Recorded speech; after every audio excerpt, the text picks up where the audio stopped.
This course is targeted for both data science aspirants as well as data science professionals.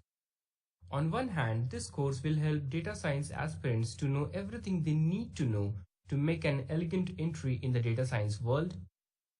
On the other hand, data scientists and the data professionals who may be using different set of tools or framework will learn the usage of Python-based tools and packages to accomplish their data science related tasks. So this leads to a very important question, that is, what are the skills required to follow this course? Here are the course prerequisites. As this course is built on the Python language and framework, so the basic understanding of Python is required.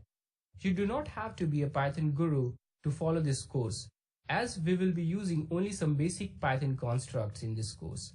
But if you are not comfortable with Python at all, then you can take any Python fundamental course. Also, this course will assume that you know some basic high school mathematics. Don't worry, we will not be talking about advanced mathematical concepts in this course. And if you have some background knowledge of statistics and machine learning, then you will be rocking during this course. But even if you do not have such background, then don't be scared. I'll explain all the related concepts to you so that you can easily follow along in this course. And in case you face any trouble while understanding any concepts or code, then you can always post your queries in the discussion forum, and I'll try to reply back as soon as possible.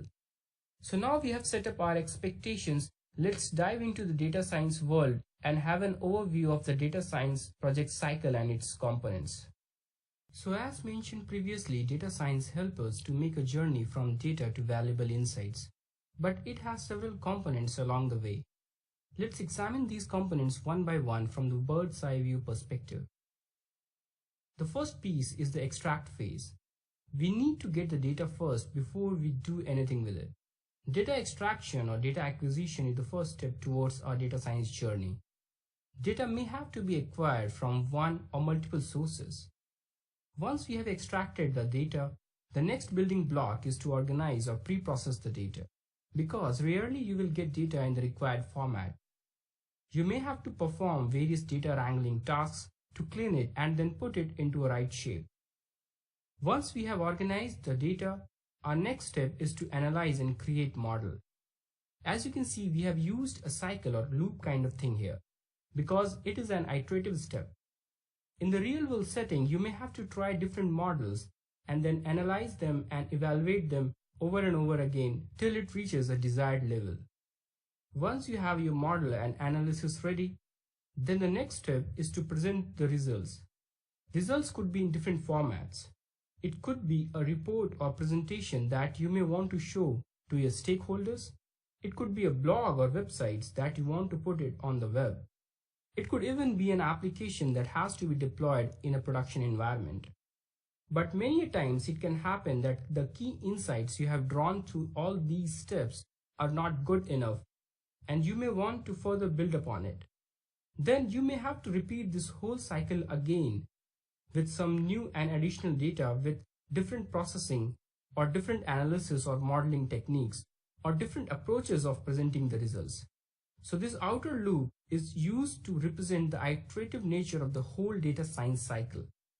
This shows that it is a continuous ongoing activity where you incrementally build upon your previous works.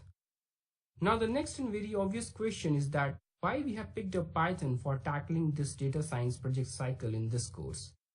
What benefits does Python provide for data science work? Let's address this key question in the next clip.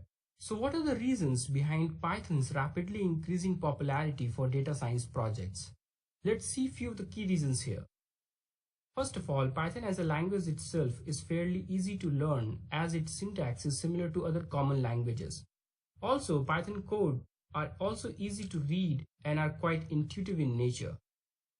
Another key reason for Python popularity is the availability of various open source free tools and libraries for various data science related activities. These tools are very helpful in making a head start with data science projects. You will find a complete ecosystem in Python stack for data science related activities right from the extraction phase to the presentation phase of the data science project cycle that we have seen in the previous clip. We will learn about several such tools and packages in depth during this course. Also, in the real world, we will face issues and challenges during our work and may need help. Python has a very strong and active community, and you can easily get help if you run across any problem or issue. Python is also quite fast and scalable with respect to some other languages and frameworks that are typically used in data science world, such as MATLAB or Stata or R. I will not say that the Python is the most scalable and the fastest language in the world, but there is a very active push in the area of scalability by the developers, researchers, and the community to make it even more faster. Last but not the least, what makes Python great is its ability to get into the production environments, especially for companies that are already having Python-based application stack. So your data science projects don't have to remain on your personal laptops. It can get into the production environment and can be leveraged to create meaningful data-driven products or applications.